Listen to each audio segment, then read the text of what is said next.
তিস্তা নদীতে কাটাল পরিষ্কার করতে করতে পাওয়া গেছে বিশাল বড় সাইজের বোঝা এবং তার ভিতরেই বাসা বেঁধেছে বড় বড় সাইজের বাইম মাছ। সেই বোঝাটা তোলার চেষ্টা চলছে। বাইম মাছের পাশাপাশি বড় বড় সাইজের চিংড়ি মাছ, ট্যাংরা মাছও থাকে এই বোঝার ভিতর। তো বোঝাটা চলে এসেছে, দেখবো এর ভিতর থেকে কি কি মাছ পাওয়া যায়।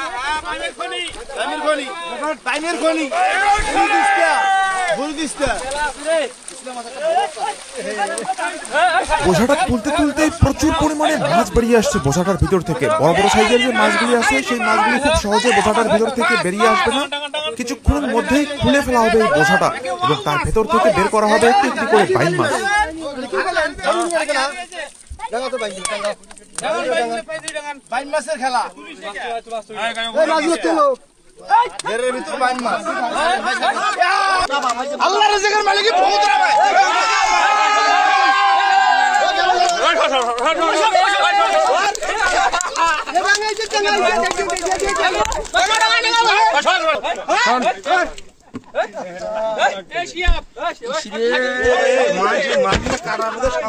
বোঝাটা একটু উল্টাতেই তার ভেতর থেকে কত বড় বড় সাইজের বাইম মাছ বেরিয়ে এসেছে দেখছেন।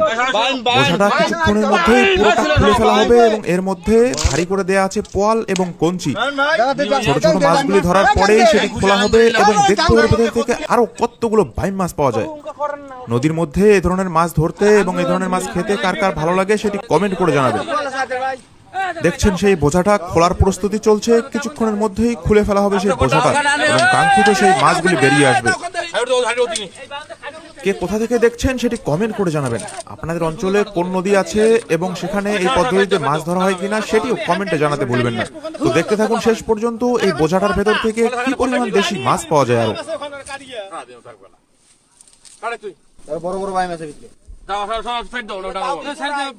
তিস্তা নদীতে এই সময়টাতে প্রতি বছর কাঁঠাল দেওয়া হয়। স্থানীয় লোকজন কাঁঠাল ঘিরে মাছ ধরেন এবং অত্যন্ত উৎসব মুখর পরিবেশে এই জায়গাটায় মাছ ধরা হয়। দেখছেন সবাই কতটা উচ্ছ্বাসিত এবং মাছগুলি পেয়ে তারা কতটা আনন্দিত। নদী থেকে এভাবে কাঁঠাল ঘিরে মাছ ধরা মোটেও সহজ কাজ নয়। নদীতে কাঁঠাল দেয়া, সেটিকে নিয়ন্ত্রণ করা, নদীর স্রোত, পানি, নদীতে খাবার দেয়া সবকিছু বেশ একটা জটিল প্রসেস এবং নদীর পাড়ের মানুষজন খুব ভালোভাবে জানেন কিভাবে কাঁঠালের মধ্যে মাছ আটকাতে হয়। ওনারা কাঁঠাল দেওয়ার পর এটিতে খাবার দেন, নিয়মিত পাহারা দেন এবং বিভিন্ন ধরনের কৌশল অবলম্বন করতে হয় এই কাঁঠালের মধ্যে মাছ ঢোকানোর জন্য। তো তারপর যখন এই ধরনের সুস্বাদু এবং পুষ্টিকর মাছগুলি পাওয়া যাচ্ছে, এর ফলে ওনারা বেশ উচ্ছ্বাসিত এবং আনন্দিত এবং খুবই দামি এই নদীর মাছগুলি।